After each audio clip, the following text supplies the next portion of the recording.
안녕하세요, 태미입니다. 자, 오늘 사건은 플로리다 올란도에서 일어난 일이에요. 제니퍼 캐세와 롭 앨런은 1년 정도 만난 애인 사이예요. 둘은 롱디 커플이었어요.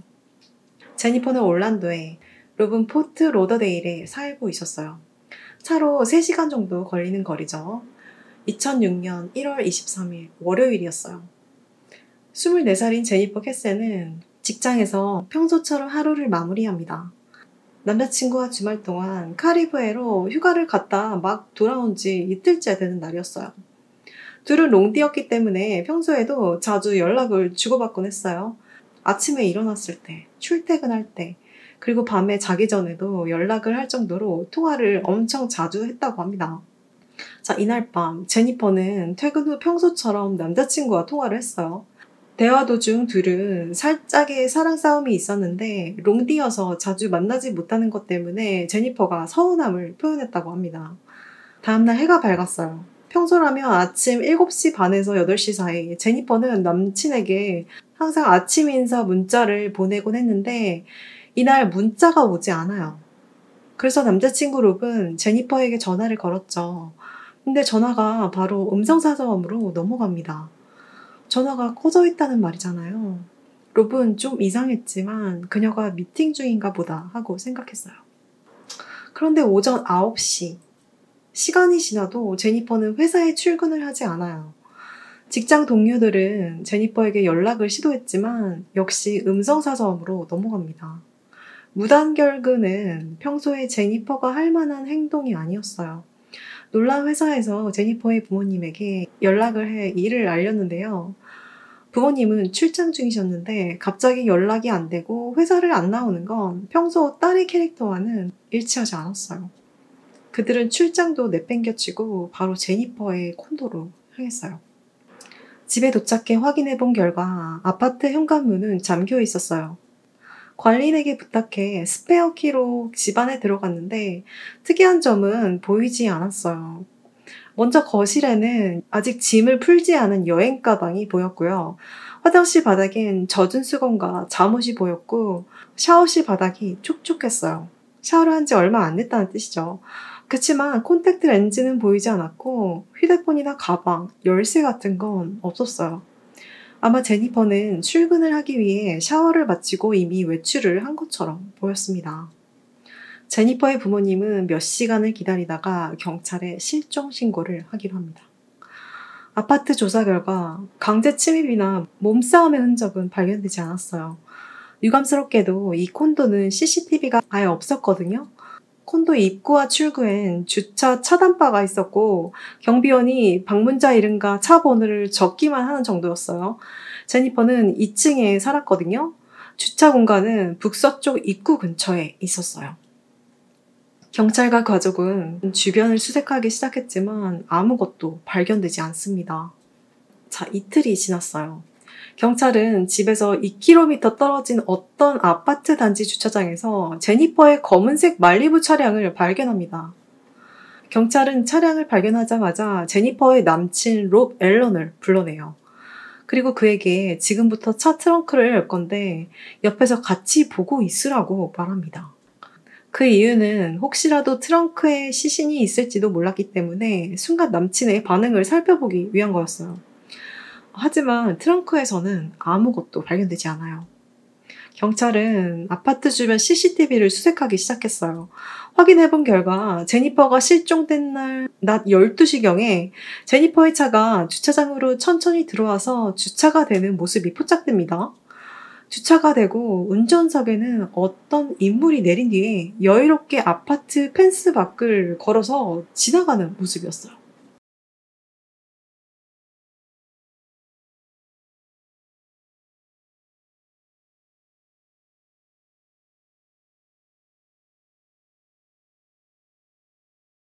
그치만 영상 화질도 너무 안 좋았고 펜스 창살 때문에 얼굴이 완전히 가려져 있었어요. 그리고 정말 말도 안 되는 게 뭐였냐면요. 이 감시 카메라는 3초마다 영상이 캡처되는 카메라였거든요. 이 인물이 걸어갈 때 찍힌 장면들이 어떻게 하나같이 모두 창살에 가려져서 찍힌 거예요. 얼굴 하나 제대로 찍힌 것조차 없었습니다. 경찰이 추정할 수 있었던 건 그의 걸음걸이 정도였고요. 이 인물의 키는 162에서 168cm에 빵모자 같은 걸 쓰고 있었고 페인터나 어떤 작업복을 입은 남성으로 추정되었어요. 당시 카메라 화질이 워낙 안 좋아서 모자를 쓰고 있었던 건 100% 확실치 않았어요. 그냥 헤어스타일일지도 모릅니다. 여기서 주목할 점은 그는 얼굴을 가리려 하지 않았다는 거예요. 그는 침착하게 펜스 밖을 걸으면서 남쪽으로 향했습니다. 아마 이곳에 카메라가 있었다는 걸 몰랐겠죠? 한 목격자는 제니퍼가 실종된 날 아침 7시 반경에 불규칙하게 운전하며 콘도를 빠져나가는 차량을 보았다고 주장했어요. 만약 이 차가 제니퍼의 차량이라면 그녀는 주차장으로 걸어가던 도중이나 차에 타던 도중 공격을 받았을 것으로 추정돼요. 범인은 차량을 운전하면서 동시에 그녀를 제압하려 했을 가능성도 있었어요. 예를 들어 그녀가 조수석 발 및 공간으로 밀려 내려갔을 수도 있었어요. 제니퍼의 차량도 수색했는데요. 차 후드에서 얼룩과 움푹 들어간 부분이 발견됩니다. 이건 범인과 제니퍼가 몸싸움이 있었을 가능성을 시사했어요. 차량 표면 대부분은 마치 증거를 일부러 닦은 것처럼 깨끗하게 닦여 있었거든요. 경찰은 차량 내부 전체를 진공청소기를 이용해 샘플을 채취해 검사를 진행했지만 증거가 될 만한 어떤 것도 발견되지 않았어요. 이 CCTV의 인물은 누구였을까요? 그가 제니퍼에게 무슨 짓을 한 걸까요? 제니퍼 캐세는 1981년 5월 20일생으로 플로리다주 올란도에서 자랐어요. 2006년에 제니퍼는 부동산 개발 회사에서 프로젝트 매니저로 근무하고 있었는데요. 얼마 후 올란도의 한 콘도를 구매했죠. 이 콘도는 당시 리모델링 중이었는데 거의 절반의 주택이 비어 있었다고 합니다. 그리고 공사 때문에 외부 노동자 출입이 잦았는데요. 제니퍼의 부모님의 말에 따르면 딸이 이전부터 공사 노동자들에 대해 불평을 했다고 합니다. 이 노동자들은 제니퍼가 지나갈 때마다 멈춰서서 대놓고 쳐다보거나 캣콜링까지 하는 사람도 있었대요. 게다가 몇몇의 노동자들은 비어있는 주택에서 계약서도 없이 거주하는 사람들도 있었다는 거예요. 그러니까 공사를 하면서 빈집에서 먹고 자고 하고 있었던 거죠. 그리고 제니퍼가 한 달 전쯤 집키를 잃어버린 적이 있다는 사실도 알게 됩니다. 이 진술로 인해 경찰은 용의자가 그녀의 콘도 건물에서 일하는 노동자라는 추측이 나왔어요. 자, 얼마 후 콘도에서 일하던 가정부 한 명이 CCTV의 사람이 A라는 이름의 노동자와 비슷하다고 진술합니다.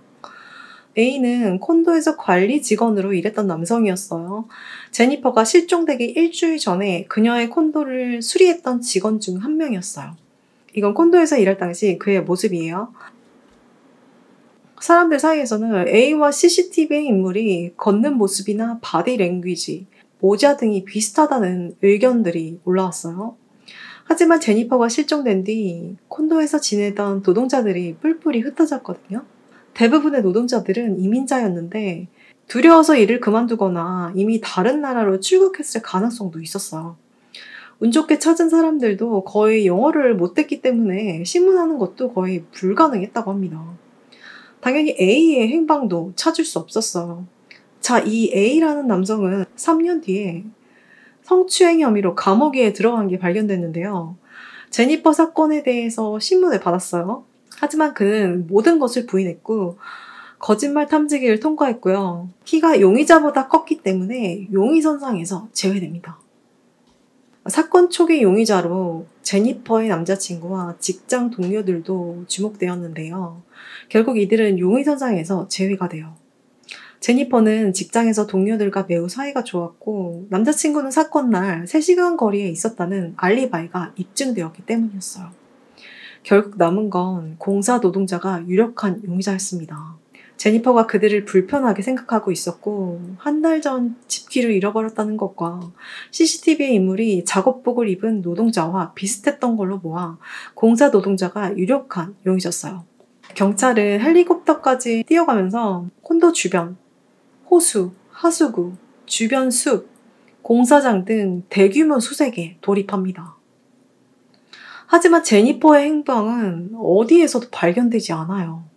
2016년 플로리다주는 공식적으로 제니퍼가 사망했다는 선고를 내려요.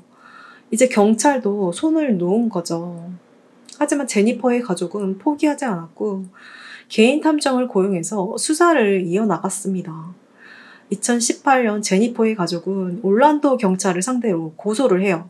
그리고 무려 16,000페이지에 다다르는 사건 파일과 사건 관련 영상을 손에 쥐게 됩니다. 제니퍼의 가족이 얼마나 절실했냐면요. 이게 개인 탐정 비용이 어마어마하거든요. 지금까지 70만 불, 약 8억 원 상당의 비용이 들었다고 합니다. 2019년 개인 탐정은 당시 콘도에서 거주하고 있던 여성들 위주로 취조하기 시작했어요.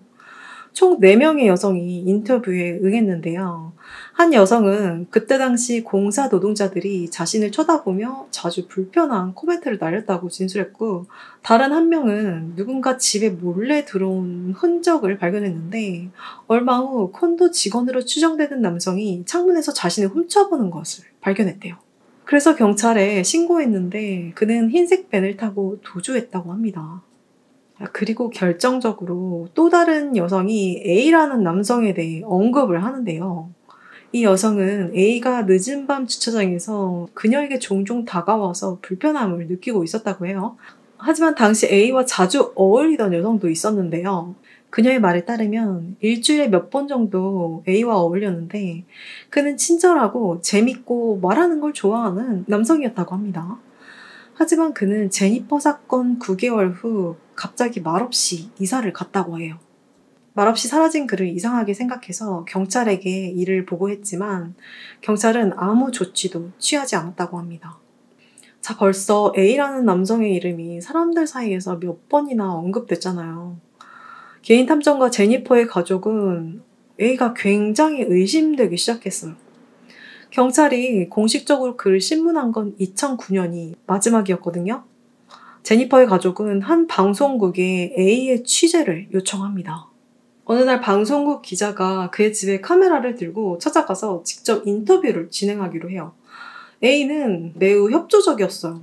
그는 무죄를 주장했고 사건과 아무 관련이 없다고 반복했어요. 그리고 감시 카메라에 찍힌 인물은 본인이 아니고 누군지도 모른다며 대답했습니다. 이때 A는 가족들이랑 집에 있었거든요. 그의 가족들은 무작정 집 앞에 찾아와 인터뷰를 하는 기자를 향해 불평을 하고 있었어요. 하지만 A는 가족에게 괜찮다고, 나는 숨길 게 없으니까 괜찮다면서 가족을 진정시켰습니다. 나중에 그는 제니퍼 가족과도 만나서 이야기를 나눴다고 해요. 그는 아주 협조적이었고 사건과는 연관돼 보이지 않았다고 해요.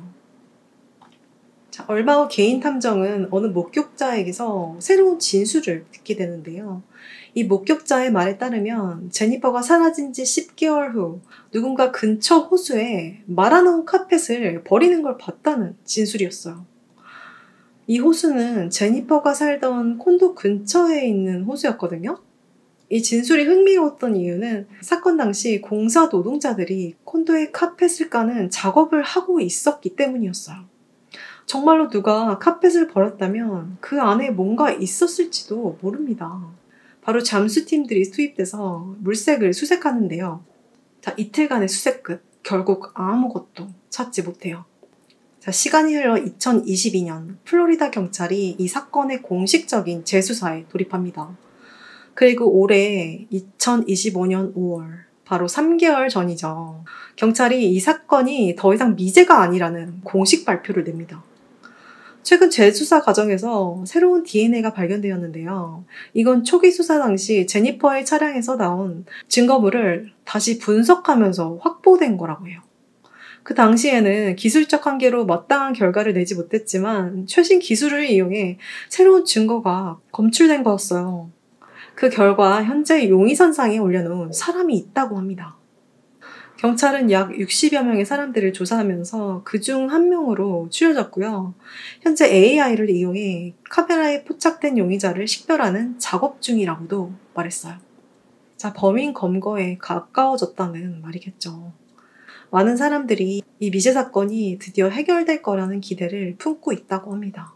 곧 용의자의 얼굴을 볼 수 있었으면 좋겠네요. 자, 오늘 이야기는 여기까지입니다.